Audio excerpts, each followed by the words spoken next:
Pessoal, tudo bem? Sejam bem-vindos a mais um mini curso do terceiro simpósio de terapias integrativas do Instituto Sétima Onda. Eu sou Dalita Schmoller e estarei conversando com vocês sobre como a sua personalidade é influenciada pelo seu trauma de nascimento. Você já parou para pensar sobre isso? Vamos conversar um pouquinho mais. Eu sou terapeuta, trabalho mais especificamente com terapias de respiração, entre elas o renascimento, que é onde está inserida essa questão dos traumas de nascimento. Já vem da terapia de renascimento essa questão de descobrir como você nasceu, o que aconteceu lá e como isso está afetando a sua vida. Daí o nome renascimento, porque é realmente um renascer. Renascer de maneira ressignificativa, deixando os seus traumas de nascimento para trás e te introduzindo a uma nova vida, na forma como você gostaria de ter chego a esta. No meu trabalho, eu também acabo inserindo muitas questões da criança ferida nos meus atendimentos. E o nosso trauma de nascimento, a gente entende ele como compreendendo desde a nossa concepção, todo o nosso período gestacional, também o nosso parto em si e a nossa criança até os 3 anos. Mas o desenvolvimento da criança vai até os 7 anos para a sua formulação de crença e também do campo áurico. Então, no meu trabalho, eu tento sempre abordar da concepção até os 7 anos, mas muitas vezes nós temos que voltar um pouco mais além para os nossos ancestrais e as nossas vidas passadas. Vou trazer aqui um pouquinho para vocês sobre a minha história. Vocês estão vendo aí esse bebezinho, sou eu, com uma cara meio de o que você está me olhando, né? Eu sou a 4ª filha. Os meus pais já estavam, num casamento com uma relação um tanto quanto desgastada. Eles não pretendiam mais ter filhos, né? A minha mãe já tinha quase 40 anos. Ela tinha já 3 filhos, um menino e 2 meninas. O meu irmão, sendo mais velho, tinha 13 anos, mais ou menos, na época. Minha outra irmã, 12, e a outra, quase 4 anos. Então, eles já estavam relativamente estabelecidos nessa questão de filhos. Já tinham fechado a fábrica quando eu apareci. Mas já que veio, a minha mãe pensou então, não, já que estou grávida, não tem outro jeito, vou ter que aceitar, né? No início teve uma pequena rejeição, e que venha pelo menos um menino, né? Porque aí eu vou ficar com 2 casais, melhor. E, mais uma vez, sexo equivocado, porque daí eu resolvi, falei, não, né? Eu vou em menina. Nisso, de chegar numa família que não queria mais ter filhos, que estava com problemas de relacionamento, tinha alguns problemas financeiros também na época, com adolescentes, então não estavam mais preparados para trabalhar com um bebê ali. Eu me vi numa busca por pertencimento e aprovação desde o início da minha jornada. Eu me vi tendo que crescer muito rápido, onde os meus amigos eram os amigos dos meus irmãos, onde eu convivia com adolescentes, sempre com pessoas mais velhas, sempre me portando como sendo mais velha, né? Sendo muito precoce, indo para a faculdade muito cedo e tudo mais. Na minha família, né, pode-se dizer que nunca tenha faltado nada. Meus pais eram, de certa forma, presentes. Eles sempre estavam ali com a gente. Condições financeiras, tivemos alguns problemas, mas nunca passamos fome. Sempre tivemos o que vestir, o que comer, um lugar para morar, tudo tranquilo, não é? Bom, nem sempre é assim, né? Não era porque meus pais estavam presentes fisicamente que eles estavam presentes para mim, para minha criança. Porque devido a toda essa questão de desgaste na relação, de questões financeiras, trabalho, filhos mais velhos, muitas vezes a minha criança se sentiu abandonada. E foi aí que eu compreendi, né, ao acessar o abandono dessa minha criança, que na realidade tinha sim faltado muita coisa na minha infância. Nessa minha caminhada aí meio turva pela minha criança, pela minha adolescência. Com 16 anos, eu fui cursar medicina veterinária. A única coisa que eu sabia era que eu gostava de bicho e que eu queria ir embora, porque meus irmãos já tinham ido embora. Meus irmãos já estavam, né, formados na faculdade, uma estava se formando e eu também queria ir, não queria ficar para trás, né? Então, no primeiro que eu passei, ó, tô indo. Eu segui na veterinária, nas vésperas quase da minha formatura, né? Um ano antes veio a morte do meu pai. Meu pai teve um câncer, foi muito rápido e nos pegou completamente desprevenidos. E nisso caiu o meu chão. Eu falei, meu Deus, e agora o que eu vou fazer? No 5º ano de faculdade eu estava muito perdida e eu acabei decidindo ir para um mestrado. Eu passei no mestrado, comecei a trabalhar com suinocultura. Eu nem comia carne de porco, mas uma coisa foi levando a outra, eu estava completamente fora de mim, estava com uma depressão muito forte e tentando me manter forte perante os outros, porque eu não queria preocupar a minha família, não queria preocupar ninguém. Então, eu segurei as pontas e falei, não, vou seguir com a correnteza. Mas, nesse mestrado, eu caí de vez. Eu estava muito, muito mal. Até que não deu mais, eu decidi que eu precisava largar, porque era ou o mestrado ou a minha vida, que eu estava já realmente com pensamento suicida, já estava muito mal. Nisso, eu larguei tudo. A minha família, meus amigos, todo mundo, né, me chamou de louca, virou a cara, aquela coisa toda.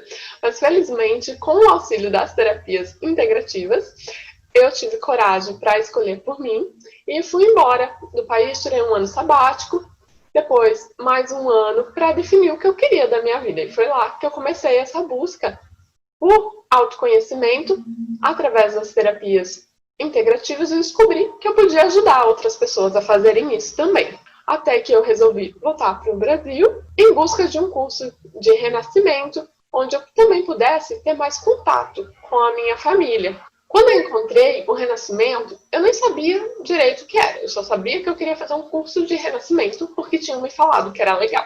E foi no curso que eu entendi o trauma de nascimento. Eu pensei, poxa, peraí, isso tá ressoando comigo. Mas vamos entrar um pouquinho mais antes de eu contar a minha história para vocês. O trauma de nascimento. Será que o nascimento é traumático? Vocês já pararam para pensar um pouquinho sobre isso? Tem gente que não gosta nem de ver ali como que é um parto, né? Tem maridos que desmaiam na sala de parto, mulheres que não conseguem nem pensar em ter um parto natural. Vamos lá. Um bebê na gestação, está ali na barriga, quentinho, gostoso, protegido, sendo alimentado, sendo nutrido o tempo inteiro. Enquanto que quando ele vai nascer, inicia-se uma luta pela liberdade. Vocês imaginem que começam contrações, começa uma pressão. De certa forma, se ele entrar em sofrimento fetal, vai faltar ar.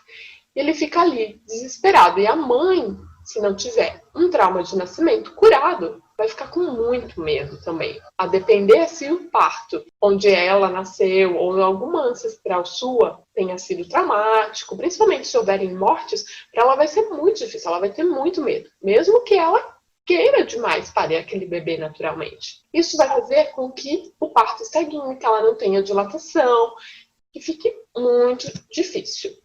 Mas, enfim, ele conseguiu. Nasceu ali, conseguiu passar pelo canal do parto, ou então nasceu de cesariana. Independente disso, quando ele nasce, a temperatura muda e a pele seca, porque ele estava num ambiente líquido e agora ele veio para um ambiente ar. Ao nascer, a criança vai ter a sua primeira respiração.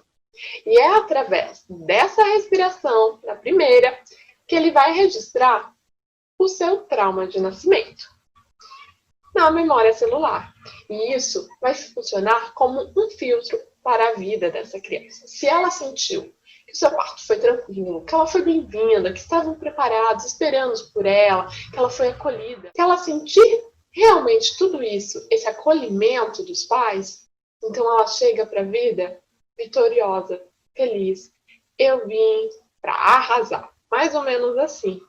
No entanto, se a mãe está com medo, se o parto foi difícil, se sofreu, se teve dor, se ela não pode escolher a hora de nascer, bom, ela já chega pensando, meu Deus, o que eu vim fazer nesse mundo? É ali também, na hora de nascimento, que ela tem a primeira experiência social, seja com um médico, com uma parteira, com quem for.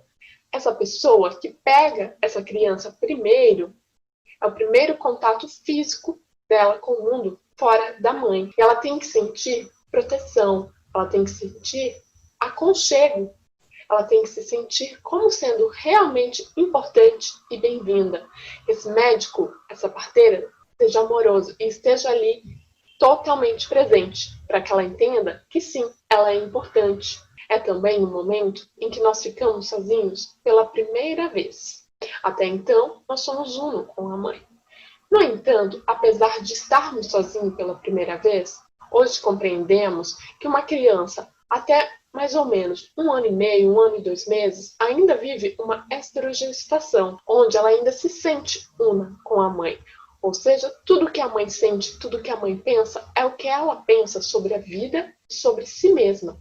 Se a mãe, porventura, enfrentar uma depressão pós-parto, a criança pode entender que ela também está triste. E que viver não é bom, que ela precisa, muitas vezes, se matar. Que a culpa do sofrimento da mãe é dela. Se a mãe a rejeita, ela começa a se auto-rejeitar também. E outro ponto, na hora do nascimento, é a boca vazia, que estimula a primeira mamada.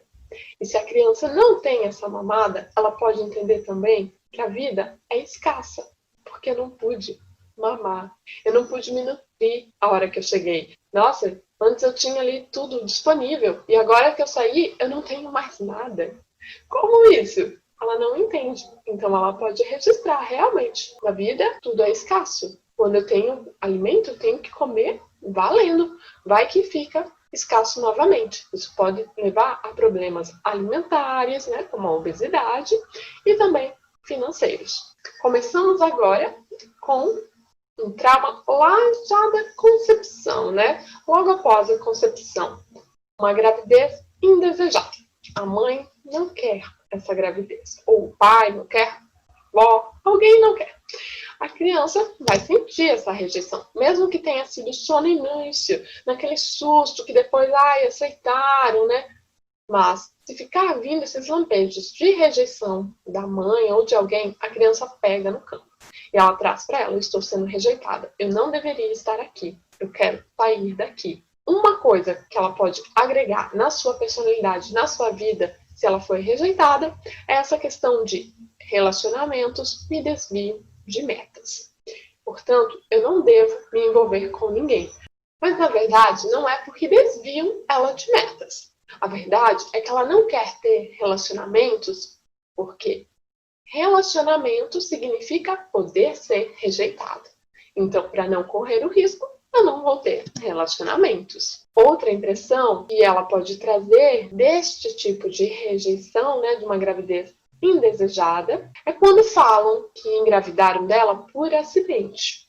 Ela pode se tornar uma pessoa desastrada e com tendência, então, a causar acidentes, desde pequenos, coisas bobas, como acidentes grandes.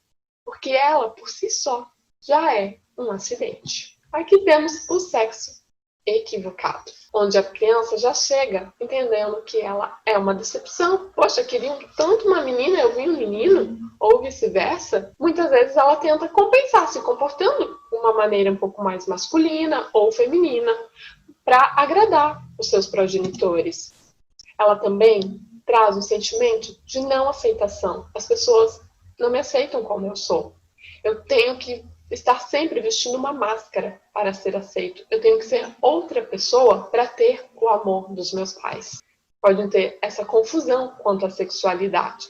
Poxa, minha mãe queria uma menina, vi um menino, eu não posso ser um menino. Eu tenho que me comportar e ser uma menina para que a minha mãe goste de mim, senão ela não vai me amar. Isso acontece principalmente quando, por exemplo, a mãe perdeu um filho, né, um aborto prévio, que era de determinado sexo, e muitas vezes ela projeta essa outra criança nessa que está vindo. E aí, essa criança vem querendo substituir aquele irmão que não nasceu, ou nasceu e morreu, e assume, então, o sexo daquele irmão. E ela pode ter, né, dificuldades nos seus relacionamentos, principalmente por essa questão de não aceitação. Ela sempre vai entender que o seu parceiro, por ser o seu espelho, não a aceita. Mas, na verdade, é ela que não está se aceitando. E agora aqui, o nosso primeiro parto, o parto normal. Não é porque é normal que não tem nenhum trauma. O parto normal, normalzinho, uma média de horas ok, nem muito rápido, nem muito devagar, onde a mãe sentiu um pouquinho de dor, mas nada demais, também tem os seus traumas. Por quê? Porque na minha vida tudo é normal e sem graça. E as pessoas falam exatamente isso. Quando você pergunta, como está a sua vida? Normal. Como que foi a sua infância? Normal. Como que está o seu trabalho? Normal. Para ela, tudo é rotina. E ela entende que ela é chata, porque ela não tem nenhum atributo diferente, né? Ela é normal, ela olha para ela e não vê graça nenhuma. A sua vida é normal, nada acontece. Ela pode trazer esse sentimento de eu sou só mais um. E aí se tornar realmente só mais um na vida de todas as pessoas. Ela não consegue, muitas vezes, engrenar numa relação se sentindo importante para alguém. Se sentindo importante na vida. Porque para ela, sou só mais um. Ninguém dá bola para mim. Aquele ali que nasceu de fósseis, esse sim é importante. No parto normal, nós temos também o parto por indução. Quem nasceu de cesariana, muitas vezes, vai ter esse probleminha também nos partos por indução. Uma frase clássica é: venham me buscar. Mas se vierem, vou dizer não. Só para provar que eu posso ir quando eu quiser. E, gente, vou te contar que é realmente assim. Em geral, a pessoa que nasceu com indução vai negar isso até a morte, né? Ou até renascer, até compreender que é melhor aceitar, ressignificar e liberar do que continuar negando uma verdade dessas. Porque eu me sentia exatamente assim. Era aquela pessoa que fazia doce pra tudo, né?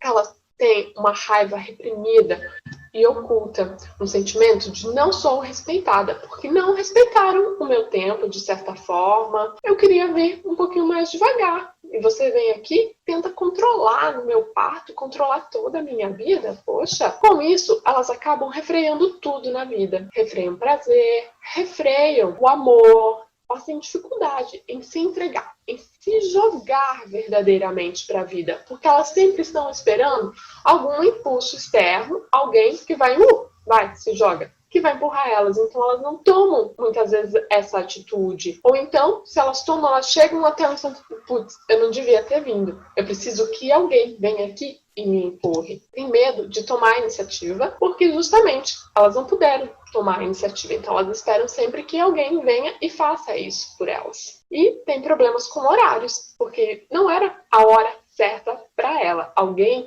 veio e mudou o meu horário. Então eu não sei se eu estou adiantado, se eu estou atrasado, que horas eu devo ir. Quero trazer para vocês aqui, voltando no parto por indução, que foi o meu tipo de parto, que eu vi muito isso em mim. Existem inúmeras outras características que eu também identifiquei, e foram necessários vários renascimentos para eu estar trabalhando essas questões em mim. Mudou muito a minha vida, porque eu era uma criança que tinha essa raiva reprimida. Quando adulta, eu sempre fui uma criança doce, até porque a minha mãe ela falava assim, você é ruim, nossa, olha como você é ruim, por coisas bobas. Mas aí eu cresci, né, com esse sentimento, eu sou ruim, só que eu não sabia de onde vinha essa raiva. E quando eu entendi o meu parto, eu percebi que eu estava lá e que eu queria nascer, e o médico simplesmente, né, não respeitou a hora. Eu falava, num dos meus renascimentos, para o médico, espera, eu já vou nascer, eu só estou terminando de me alimentar, eu já vou nascer. E o médico não respeitou, ele induziu, e eu comecei a sentir muita dor, me repuxando assim, um cordão umbilical. E quando eu nasci, eu queria ficar perto da minha mãe. Me levaram para a maternidade, que era muito comum antigamente, né? E eu não pude me alimentar de novo. E isso refletiu, posteriormente, na minha infância, onde eu me tornei uma criança obesa. Agora, vamos para o parto cesariano. A cesariana vem de lex cesárea. Até 1500, a cesariana era praticada basicamente em mulheres mortas.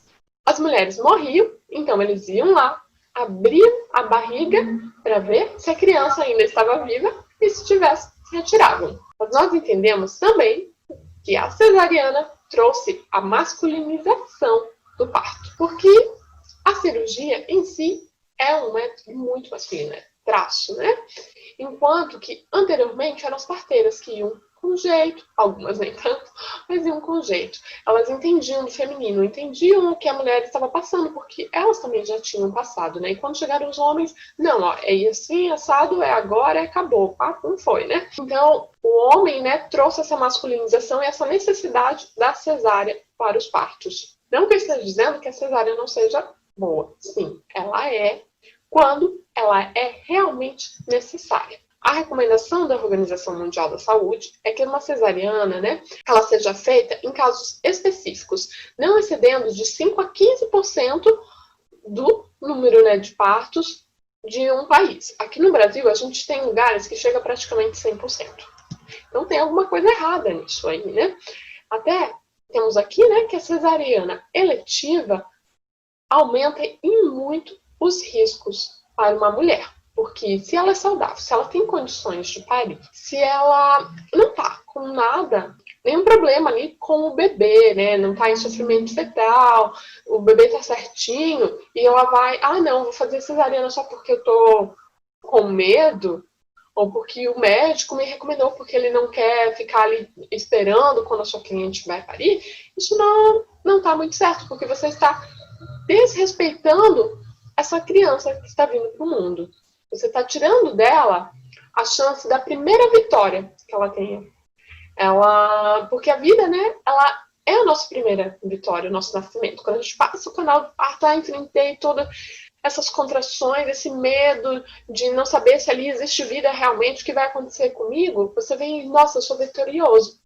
E em alguns casos, né, numa cesariana planejada, a criança pode sentir que, poxa, não me deixaram nem nascer.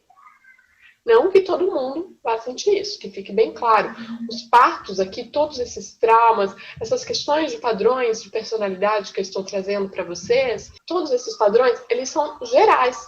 E vão depender se vai ou não acontecer, de acordo com as experiências, a percepção de cada um, que depende das suas vidas passadas, do seu clã e de como as coisas foram acontecendo para essas pessoas, desde a sua concepção até os seus dias atuais. Vamos lá. Uma pessoa que nasce cesariana pode ter uma tendência à síndrome de interrupção. O que seria isso? É quando essa pessoa sempre tende a interromper as coisas na sua vida. Ela interrompe os namoros, relacionamentos, ela interrompe os estudos, começa uma faculdade, interrompe, vai tentar outra, no trabalho, começa uma coisa, interrompe, vai tentar outra. E isso pode ocorrer também nas sessões de renascimento, onde ela começa a interromper o processo. Não, isso daqui não tá dando, eu tô cansada, tô esgotada, isso aqui tá chato, não vou fazer. Ela também pode querer provar que consegue fazer as coisas por si mesma. Isso justamente por aquele fato que eu falei antes ali, de que ela não pode nascer por si só. Então ela entende que ela precisa provar que sim, ela poderia ter nascido por ela mesma. Ela pode se sentir abandonada em momentos cruciais, principalmente se foi uma gestação, um parto, onde a criança foi levada para a incubadora, foi levada da mãe, né, para uma ala maternidade, até que a mãe pudesse ser recuperada da anestesia, etc. A criança, né, pode sentir que, poxa, me tiraram da minha mãe e agora me abandonaram aqui, né? Também pode ter uma certa indiferença e ser frio, porque uma cirurgia é fria, né? Não tem a mesma questão ali de um parto normal, natureza, mamífero, que vai e vai, né? E também falta a passagem no canal, esse toque, né, de pele a pele, esse contato pele a pele inicial na vida dela. Então, ela pode trazer essa frieza para si, para os seus relacionamentos. Quando é cesárea de emergência, essa pessoa pode ter uma certa claustrofobia, né, um medo de ficar preso. E se é planejada, se ressentir de não ter podido escolher a hora de nascer. No parto prematuro, a pessoa pode sentir perante a vida, né, que está sempre despreparada e que ela nunca é boa o suficiente para alguém, para um trabalho, para alguma coisa. Essas pessoas também podem ser muito carentes, porque elas tiveram que completar, né, a sua gestação numa incubadora, então elas ficaram se sentindo muito abandonadas, muito sozinhas, e elas querem ter esse contato, né, com as pessoas. Então, elas precisam suprir aquela falta que elas tiveram de carinho, de amor, de aconchego lá no início da vida. Também podem ser pessoas um tanto quanto imaturas, justamente por elas não terem, né, podido completar a sua gestação. E, em compensação, né, com relação a horários, elas podem estar atrasadas para compensar ou adiantadas sempre para seguir o que elas já começaram a fazer desde o início da sua vida. Quem vai para a incubadora, por alguma razão, tem esse sentimento de abandono, de solidão, né? A gente tem casos até que algumas crianças elas estão bem e venham a ter morte súbita justamente por ter ficado na incubadora, que elas sentem tanta falta da mãe, que elas precisam sentir, né, o coração da mãe batendo ali junto com o dela, que se ela passa muito tempo na incubadora, ela começa a parar, porque ela sente o que eu estou fazendo aqui, minha mãe não me quer, minha mãe sumiu, um bebê, né, é muito aumentado tudo o que acontece com ele. Para uma criança, em geral, imagina para um bebê, ele não entende o que está acontecendo se não for explicadinho, né? Você tem que explicar para a criança. Mesmo pensa assim, mas a criança não entende nada. Entende sim. Você tem que falar com ela. Porque senão ele vai trazer isso, de que me largaram. Nasce e vai, né, para uma incubadora, pode ter também essa forte conexão com tecnologia. Aí temos, né, a nossa geração, o pessoal que gosta de trabalhar com TI. Pode ter também 2 ciclos de projetos na vida, né? Inicia, dá uma pausa e continua com o mesmo projeto, que é o que acontece com ela, né? Ela vai, faz a sua gestação até uma parte, pausa, ela faz a sua gestação até uma parte, pausa, vai para o parto, né? E aí completa essa gestação na incubadora. Também podem ter problemas com temperatura, porque elas saíram e faltou aquele calor, aquele aconchego da mãe, apesar da incubadora ser quentinha, né? Aqui, por último, vou trazer para vocês o parto gemelar. Em geral, né, essas pessoas podem ter um sentimento de preciso de alguém para ser inteiro, ou sou incompleto. Porque elas estavam, né, junto de alguém, então elas entendem que para ser um é necessário 2. Isso vai afetar tanto nas suas amizades, no seu trabalho e principalmente nos seus relacionamentos amorosos. Dependendo, né, especialmente ali o segundo, que normalmente é menor e tudo mais, ele pode trazer também esse sentimento de não há espaço para mim, porque o outro está tomando todo o espaço, eu estou aqui atrapalhando, né? Eu vim para atrapalhar. O primeiro, em geral, é o líder, o segundo é o seguidor, mas isso, né, pode ser variável também, né? Quem é líder sempre vai estar ali puxando e o seguidor sempre cabeça baixa, procurando alguém para seguir. Essas pessoas, elas querem muito a intimidade, mas elas temem também essa intimidade, né? Porque, de certa forma, elas sempre estão buscando essa fusão que elas tinham no útero com o seu irmão. E dificilmente elas vão encontrar em tamanha intensidade nas suas vidas. Quando um morre no parto, o outro pode trazer, né, essa mentira pessoal de que para que eu sobreviva, alguém tem que morrer. E então ela pode se sentir uma pessoa muito má. Isso faz com que ela tente ser sempre boazinha ou assuma realmente essa postura má, essa postura de tristeza, melancolia, né, depressão também.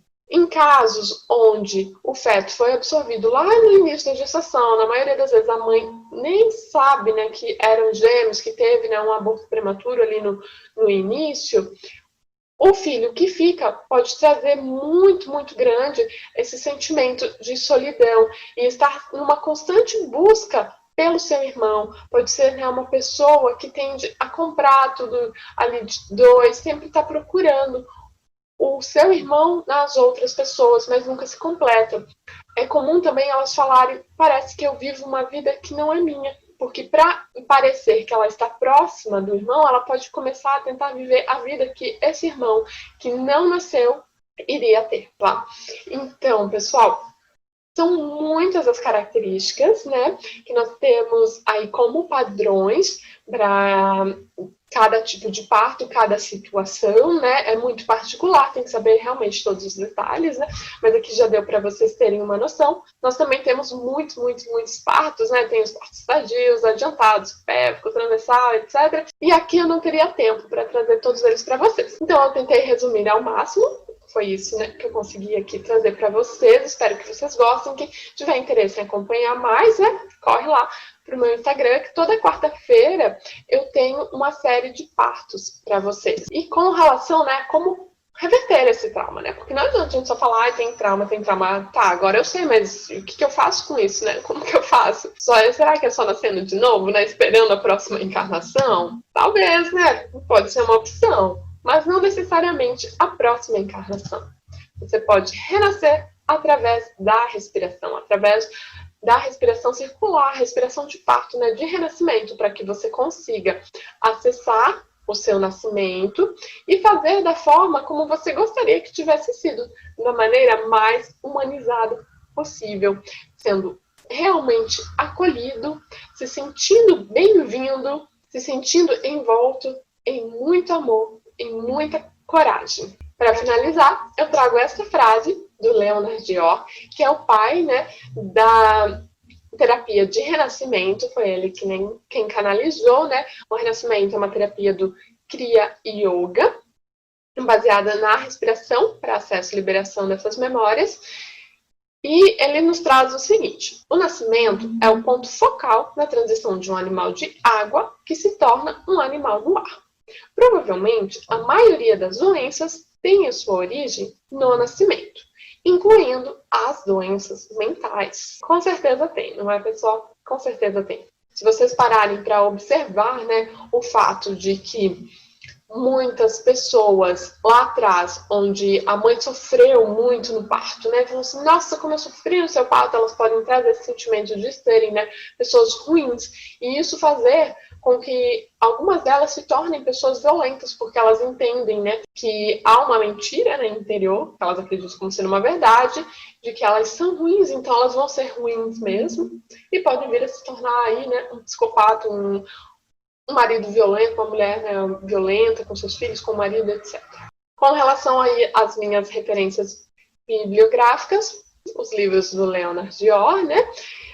O Manual para Profissionais de Renascimento, do Leonard com a Fanny Van Leer, traz um resumão para você sobre isso, como o seu nascimento afeta os seus relacionamentos, da Sondra Ray, que é a mãe do renascimento, a tese de doutorado da queridíssima doutora Eleanor Luzes, que traz para a gente, né, a ciência do início da vida, e a minha experiência clínica aí com os meus pacientes. Quem tiver mais interesse sobre o assunto, como eu falei anteriormente, por favor, sinta-se à vontade para me seguir e conversar comigo através do meu Instagram, Dalita Schmoller, ou no Facebook, no Twitter.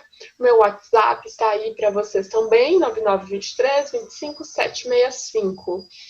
Sou muito grata da oportunidade de ter estado aqui com vocês, de ter trazido um pouquinho de como o nosso nascimento é importante, né? E para quem ainda não tem filhos, busque, né, se curar, busque curar o seu parceiro, para que os seus filhos não tenham que carregar os seus traumas de parto. Quem já teve, fica tranquilo e vai em busca, que você com certeza ainda pode fazer um trabalho excelente de liberação com seu filho, deixando a jornada, né, o caminho dele mais leve. Para quem não quer ter filho, também, gente, porque isso, autoconhecimento, é liberação, é cura, é ir para onde você deveria sempre ter estado, que é no seu coração, que é o caminho mais sábio de todos, é onde estão todas as respostas, e é onde você vai realmente se encontrar com a fonte, com Deus, que está em você. Muita gratidão, espero que tenham gostado e até mais!